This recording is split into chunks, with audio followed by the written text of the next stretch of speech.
Mga kababayan, mga katambay, kamusta po? Si Katambay Manong po, nagbabalik naman po muli para po mag-komento po sa inyo dito po sa Tambayan Mga Kabayan. Magandang umaga po muna, tanghali, hapon, gabi at madaling araw po sa ating lahat. Sana po nasa maayos po tayong kalagayan mga kababayan. Umpisa na po natin mga tambay, komentuhan po natin ito pong pinalalabas po ng survey na 10 daw o yung 5 sa 10 na mga Pilipino ay naniniwala at pabor daw po na managot ang dating Pangulong Duterte sa kanya pong war on pulburon, mga kababayan. Ang tanong, ang sinervey po nila ay 1,500.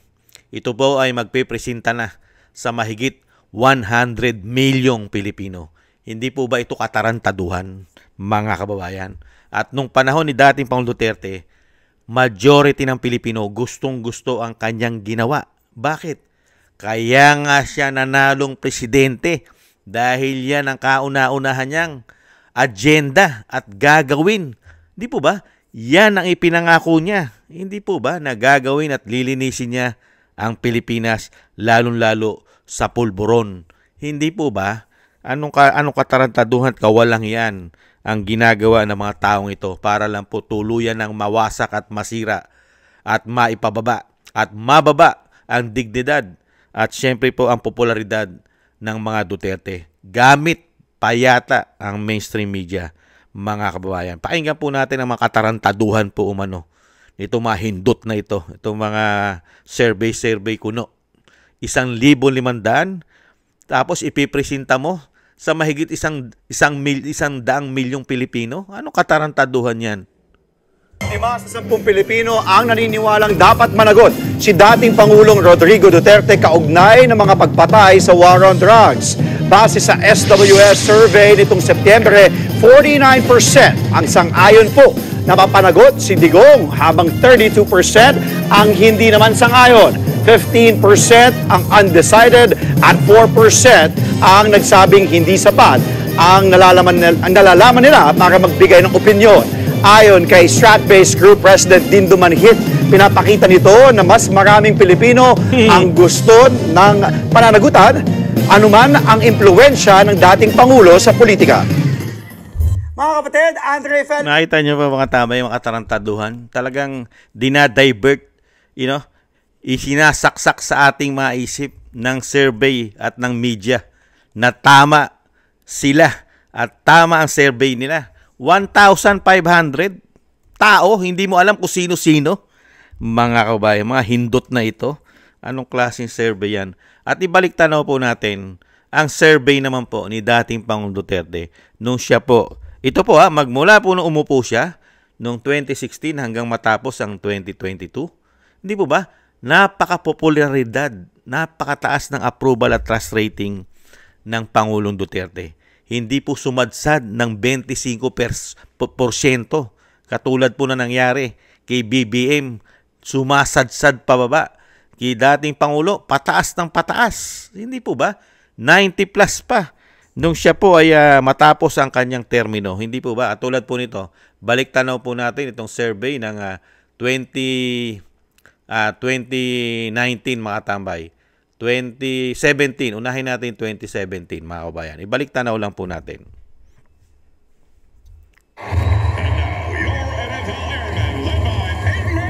Sandali lang po. Ano lang po natin. Ito po. Nananatiling mataas ang tiwala ng publiko kay Pangulong Rodrigo Duterte sa survey ng Social Weather Stations o SWS nitong Disyembre. 83% ng mga Pilipino ang malaki ang tiwala sa Pangulo. 7% naman ang maliit ang tiwala sa Pangulo, habang 10% ang walang pasya. Sa kabuuan, nagtala ng positive 75 o excellent na net trust rating ang Pangulo. Mas mataas ito sa positive 16 na nakuha ni Duterte Setyembre noong isang taon. Nakita niyo po napakatataas, positive, laging positive po siya. Hindi po ba? Hindi po bumababa ang kanyang approval at trust rating at 7% lang daw po ayon sa balita yung mga hindi nakakagusto. At yun po yung 7% na yun po ang naninira ngayon kay dating Pangulong Duterte para po siya pabagsakin at pinabagsak na nga nila. Hindi po ba? Ito pa po isa. Noong 2019 naman po mga tambay, balikan po natin. Pinagluloko po tayo itong mga survey company na to eh. Ito po, pinagluloko tayo ng mga survey company na ito eh. Ang ginagawa pong tangat bobo ang mga Pilipino nito mga survey company at kasama pa ang mainstream media para po gawin po nilang kasira-sira at walang tiwala ang mga Pilipino sa ginawa ni dating Pangulong Duterte. Halfway into his term, President Duterte continues to enjoy the trust and approval of an overwhelming majority of Filipinos. In the latest Pulse Asia survey for the month of June, President Duterte's trust rating is at 85%.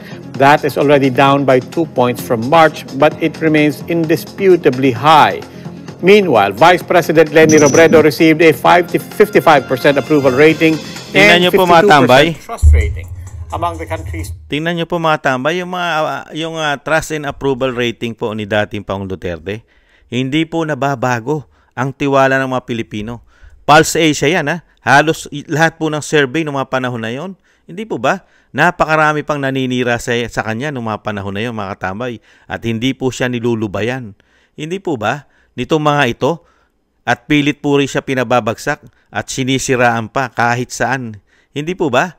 Lalong-lalo po ni dating Vice President Leni Robredo at kasama pa ang media noong mga panahon na yon. At syempre kasama rin ang Rappler. Hindi po ba mga kabayan? Ganyan po katindi ang ginagawa po ngayon hanggang ngayon kasama po ang media para pabagsakin ng husto at idiin ang dating Pangulong Duterte na masama ang ginawa niya na protektahan ng mahigit 100 milyong Pilipino sa pulburon. Napakaraming pirotektahan ng paglilingkod at pagsugpo at paglaban sa pulburon ni dating Pangulong Duterte. Mga kababayan, kayang-kaya lang pong lukuhin ngayon. Dahil lang nakaupo ngayon, karamihan po yata ay may karga-kargang pulburon. Mga takot magpa-hair follicle pulburon test sila. Hindi po ba? At talagang dito po mga kababayan, malalaman po natin na talagang ang ating basa ay nakukubkob na ng kadiliman ng mga demonyo at hindot na mga politiko gamit ang pera ng taong bayan para siraan ang matitino at maayos maglingkod sa ating bansa. Mga kababayan, nakita nyo po, panay ang paninira sa pamilya Duterte, pagpapabagsak, pati ang survey gamit na gamit. Hindi kaya? Nagtatanong na si Kamanong. Kaya dito po sa mga hindot na ito, mga tambay, wag po tayong maniniwala sa mga ganyan pong dinadivert at talagang itinatanim sa utak ng mga Pilipino na ganyang kasama ang ginawa ni dating Pangulong Duterte. Unang-una, babanggitin po natin ulit. At uulitin ko po sa inyo, bakit po ba nanalo si dating Pangulong Duterte? Ano po ba ang mga pinangako niya, programa nung siya ay kumakandidato sa atin? Sige nga. Kaya siya tinangkilik, kaya siya nanalo. Majority ng Pilipino nagustuhan ang kanyang ipinangako na gagawin niya sa ating bansa. Ano po yun? Unang-una, sugpuin ang salot na bisyo na pulburon at coke na sumisira ng ating kinabukasan ng mga kabataan, pati ang mga magulang na nasangkot dito at ginagawang negosyo, hanap buhay ang masamang bisyo na ito. At pati ang mga men in uniform nagiging sangkot pa rito. Kaya nga naging narco-politics pati mga politiko noong mga panahon na yon. Hindi po ba? Napakalaki ng porsyento at napakarami pong sumuko at nagparehab. Milyon! Di ba? At tumahimik ang ating bansa ng 6 na taon. Hindi po ba? Pati mga pulis, eskalawag na nahimik, narco-politics, natakot. Hindi po ba? Isa yan sa kanyang pinangako na ginawa niya. Hindi nga lang po nagtuloy-tuloy dahil iba na nanunungkulan ngayon. Ang nanunungkulan yata ngayon, mga kababayan, ay mukhang mas protector pa yata ng bisyo na ito. Hindi kaya? At ano pa, pagsugpo sa korupsyon. Hindi man niya nasugpo na totally, pero napakarami na bawas. Pati nga ang mga hindi nagbabayad ng tamang buwis na mga oligarko na singil niya. Hindi po ba? Kaya nga yung approval at trust rating niya, napakataas nung panahon na yun. Hindi po ba? Kaya nga siya nanalo. Inayos niya ang bansa. Yung mga pangako niya, ginawa niya. Ngayon, ano maipagmamalaki ng administrasyon natin ngayon? Mag-aapat na taon na, wala ka pang achievement. Ang achievement mo, pagpapabagsak sa mga politiko na totoong naglilingkod sa bansa. Katulad ng Duterte, yan ang achievement mo, pabagsakin ng pabagsakin. Ipolitika na ipolitika. Siraan na siraan. Gamit pa yata ang mga survey at media, umano. Hindi po ba? Ganyan po kawawalang hiya ito, mahindot na ito. Umano, mga kababayan. Unbelievable. Kaya, ginagawa pong tanga at bobo ang mga Pilipino. Ang dating Pangulong Duterte, ginawa niya ang nararapat bilang Pangulo. Protektahan mo ang mahigit 100 milyong Pilipino. Protektahan mo. At tuwan-tuwa dyan ang mga Pilipino. Kaya nga, tiwalang-tiwala sa kanya. Ang taas ng kanyang survey, approval at trust rating dahil lahat ng ginagawa ng Pangulo ay nagugustuhan ng majority ng Pilipino. At 7% lang ang ayaw. Kasama pa dyan ang mga media umano yata at makakaliwa. Hindi kaya? At syempre ang mga politiko na tumatangkilik yata riyan. Hindi po ba? Nakita nyo po kung paano i-divert para lang masiraan. Parang pinapakita ngayon sa mga Pilipino na walang silbi at walang kapaki-pakinabang na nagawa sa mga Pilipino. Itong ginawang pagsugpo ni dating Pangulong Duterte sa war on pulburon. Sige nga. Kaya dito pa mga tambay, basang-basa mo talaga ang ginagawa na mga hinihindot na ito. Gamit ang pera yata ng taong bayan.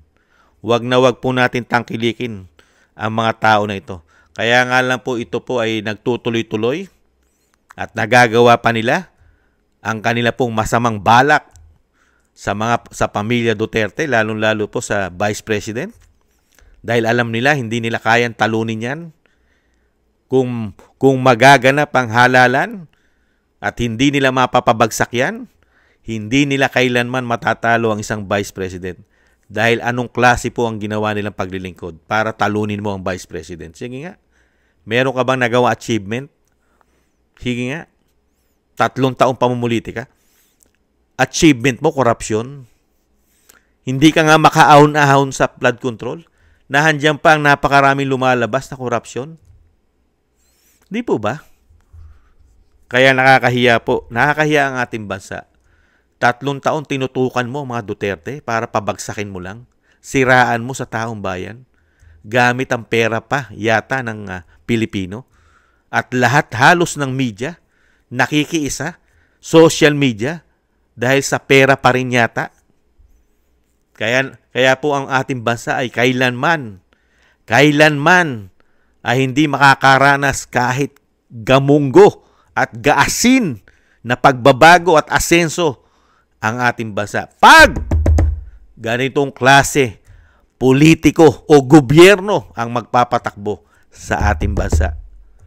Systematic pang korupsyon, halos magmula sa taas hanggang baba umano. Lahat sila yata ay nagnanakaw. Hindi kaya? Kaya dito pa mga tambay, ang tanging pag-asa na lang po natin, mga kabayan, ay isang malaking himala. Dahil unang-una, wala tayong kapag-pag-asa pa yata sa mga men in uniform. Tanggap po nila lahat. Tanggap na tanggap nila ang nangyayari po, katarantaduhan at kawalangian sa ating bansa. Lalong-lalo po yata ang korupsyon. Dahil pati yata sila ay kasama rito sa malawakang korupsyon. Hindi kaya 16 billion o 15 billion proyekto nila, men in uniform, AFP. Totoo kaya? Kaya nananahimik sila pag sa issue na ng korupsyon? Kasi po, talagang pinipilit po kasi nilang pasamain ng dating Pangulo. Kasi, dinadivert po nila yan . Bakit ko po nasabi? Para po yung ginawa nilang kidnapping, umano, ay matabunan. Para po mapabuti. Mapabuti ang ginawa nilang pag-aresto na hindi po nabigyan ng due process. Hindi po ba? Kailangan po nila i-divert, pasamain ng pasamain, na ang publiko ginagamit ang survey, ang taong bayan ay gustong-gusto na panagutin ang dating Pangulo. Samantalang wala man lang isilang kinaso sa ating judicial, sa ating hukuman. Bakit? Majority ng Pilipino ay kampante. Naging kampante, payapa ng 6 na taon sa ginawang pagsugpo, paglaban sa mga salot na ito. Choice nila yon. Choice nila maging masama. Hindi po ba? Tayo ang gumagawa ng buhay natin, kapalaran natin. Kapalaran, choice nila na maging masama sila. Tapos ngayon, ibibintang mo. Choice din at trabaho ng isang Pangulo na protektahan ang mahigit 100 milyong Pilipino. Poprotektahan mo sa mga masasama. Paano yung mga chinugi nila? Paano yung mga napakarami nilang chinugi, nilapastangan? Wala lang. Wala man lang makakamtam na katarungan yon. Pero yung mga nagpakasama, kakampihan pa ng gobyerno ngayon. Unbelievable. Bakit? Masama ba gobyerno ngayon? Kaya mas kinakampihan nila yung masasama ngayon? Nagtatanong lang po si Kamanong. Yan po mga tambay, wag na wag po natin paniwalaan yan. Puro paninira lang po ang ginagawa nila sa dating Pangulong Duterte. Mas marami po ang nagtiwala sa kanyang pagsugpo sa pulburon kisa po sa mga naninira sa kanya. Kahit nung panahon niya, maliit na porsyento lang po sila. Kaya lang po lumalaki at sinasabing gusto ng taong bayan dahil po dinadivert at pilit pong ginagamit ang salitang taong bayan para po mapaganda ang kanilang balita at ang kanilang survey. Hindi po ba? At wag na wag po tayong maniniwala sa mga survey na 1,500 mga kababayan. Samantalang sila rin ang nag-survey. Nakita niyo po katarantaduhan ng mga ito. Nung panahon ni dating Pangulong Duterte, sila rin ang nagse-survey. At sa panahon ngayon, sila pa rin ang nagse-survey. Yung sinesurvey nila nung panahon ni dating Pangulong Duterte na hinahangaan nila dahil nagugustuhan ng taong bayan yung ginagawa na pinangako ni dating Pangulong Duterte na gagawin niya, kaya nga siya nanalo landslide. Hindi po ba? Tapos ngayon, sila rin na nagse-survey para siraan na siraan yung programa na pinangako ni dating Pangulong Duterte. Hindi po ba mga hindot itong mga survey company na ito? Mga sinungaling? Hindi po ba? Ay nako, patawarin kayo. Yung lagi ko po sinasabi, kung ang kulog at kidlat lang ay nagpaparusa, mga kabayan, baka tayo na lang ang natitira sa Pilipinas. Kakaunting porsyento na lang po tayo, mga kabayan, sa dami po ng magnanakaw at sinungaling sa ating bansa. Hindi po ba? Maraming salamat po mga tambay sa nagusto po natin Tambayang Makabayan sa YouTube at TikTok. At siyempre po sa mga subscribers po natin, thank you po. At sa mga nagbibigay po ng tulong at biyaya, thank you rin po. At sa mga nagko-comment, like, share, and subscribe, thank you rin po sa inyo. At yung panalangin at dasal po natin, pagsamasamahin po natin, sama po natin sa ating mga dasal na maingatan po ang pamilya Duterte, ang ating Vice President, at ang dating Pangulo na siyempre po maingatan po sila sa kapahamakan, mga kababayan. At makabalik na po sa lalo mabilis ang ating dating Pangulo at makalabas na po siya. At madugtungan pa po ang kanyang buhay at kalakasan. Thank you po sa mga dasal, mga kababayan. At ganun din po mga tambay, magdasal din po tayo na tayo po'y maingatan at ang ating pong buong sambahayanan. Thank you po mga tambay. Ingat po. Tiis-tiis lang po. Paalam. Bye-bye.